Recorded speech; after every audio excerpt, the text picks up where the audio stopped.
Welcome back to my YouTube channel science classes. देखिए आज हम 12th क्लास के लिए केमिस्ट्री में एक बहुत ही मेन इंपॉर्टेंट क्वेश्चन लेकर के आए हैं। क्या है? कक्षा 12 विषय रसायन विज्ञान। बहुत ही महत्वपूर्ण क्वेश्चन है विद्यार्थियों के लिए। पी ब्लॉक के तत्व क्या है, इनके इलेक्ट्रॉनिक विन्यास लिखिए। तो पी ब्लॉक के तत्व क्या है? देखो, सबसे पहले बेतत्व जिनका अंतिम इलेक्ट्रॉन पी कोश के बाहरी उपकोष में भरा जाता है। तो बेतत्व जिनका अंतिम इलेक्ट्रॉन पी कोश के बाहरी उपकोष में भरा जाता है, उनको हम पी ब्लॉक के तत्व कहते हैं। पी ब्लॉक के तत्वों को आवर्त सारणी में 6 वर्गों में विभाजित किया गया है। ये तत्व कौन कौन से हैं? Boron, carbon, nitrogen, oxygen, fluorine और नियोन। ये 6 तत्व हैं आपके। तो देखो, बेतत्व जिनका अंतिम इलेक्ट्रॉन बाहरी कोश के बेतत्व जिनका अंतिम इलेक्ट्रॉन बाहरी कोश के पी उपकोष में भरा जाता है, उन्हें हम पी ब्लॉक के तत्व कहते हैं। इन तत्वों को आधुनिक आवर्त सारणी में 6 वर्गों में बांटा गया है। कौन कौन से? Boron, carbon, nitrogen, oxygen, fluorine और नियोन।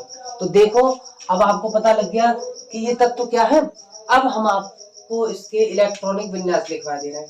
पी ब्लॉक के तत्वों की परिभाषा खुद लिख लेना। बेतत्व जिनका अंतिम इलेक्ट्रॉन बाहरी कोश के पी कोश में भरा जाता है, बेतत्व पी ब्लॉक के तत्व कहलाते हैं। अब मैं इनका इलेक्ट्रॉन विन्यास लिख दे रहा हूँ। देखो, सबसे पहले कितने तत्व बताए थे हमने? 6 तत्व। बोरॉन को लिखते हैं बी से, इसका परमाणु क्रमांक होता है 5।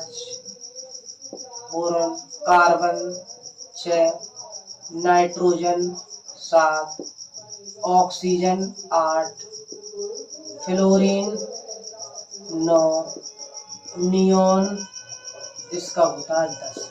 तो boron, carbon, nitrogen, oxygen, fluorine और नियोन, ये 6 तत्व हैं आधुनिक आवर्त सारणी में जो पी ब्लॉक के तत्व कहलाते हैं। इनके एटॉमिक नंबर देख लीजिए। एटॉमिक नंबर मींस परमाणु क्रमांक। बोरॉन का होता है 5, कार्बन का होता है 6, नाइट्रोजन का होता है 7, ऑक्सीजन का होता है 8, फ्लोरीन का 9, नियोन का 10। ये पी ब्लॉक में एक ही तरफ है क्रम से लगे हुए तत्व। तो इनका इलेक्ट्रॉन विन्यास किस प्रकार से भरते हैं? देखो, सबसे पहले अफवाह ने बताया था कि इलेक्ट्रॉन किस में जाता है? 1s में, फिर 2s में, फिर 2p में। इस तरीके से भरते हैं। 2p के बाद 3s में, 3p में, 3d में, 4s, 4p जो भी है उसके बाद जाएगा। तो सबसे पहले ये बताया था कि s में कितने इलेक्ट्रॉन रहते हैं? s में 2, p में कितने रहते हैं? 6। एक बार हमने जो अफवाह को प्रिंसिपल पढ़ाया था, अफवाह का नियम, उसमें जरा उसको खोल करके बैठ जाइए, उसको देख लीजिए कि s जो उपकोष है उसमें कितने इलेक्ट्रॉन आते हैं? 2, p में 6, d में 10, f में 14।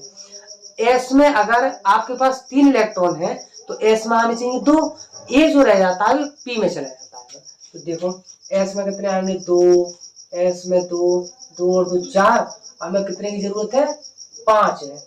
तो हमें 1 की जरूरत है, लेकिन p पे आ कितने सकते हैं? 6 आ सकते हैं। तो हमें जरूरत कितने की है? 1 की। तो यहाँ लिख दिया हमने 1। तो 2, 2, 4 और 1 5। ये हो गया बोरॉन का इलेक्ट्रॉन विन्यास। इस प्रकार से भरते हैं। अब देखो, कार्बन के 6, तो सबसे पहले 1s, फिर 2s, फिर 2p। तो 1s में s में कितने आते हैं? 2, s में कितने आते हैं? 2, 2 और 2 4, हमें जरूरत कितने की है? 2 की। तो यहाँ जो 2 रह जाते हैं वो यहाँ भर देते हैं। नाइट्रोजन पे कितने? 7, तो 1s, फिर 2s, फिर 2p। s पे 2, s पे 2, 2, 2 4 हो गए। कितने की जरूरत है? 7 की।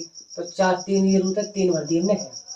ऑक्सीजन का कितना है? 8, तो 1s, 2s और 2p। s पे 2 और p पे कितने आ गए? 2, 2 4 और यहाँ आ गए हमारे 4, 8। इस तरीके से भरे जाएंगे।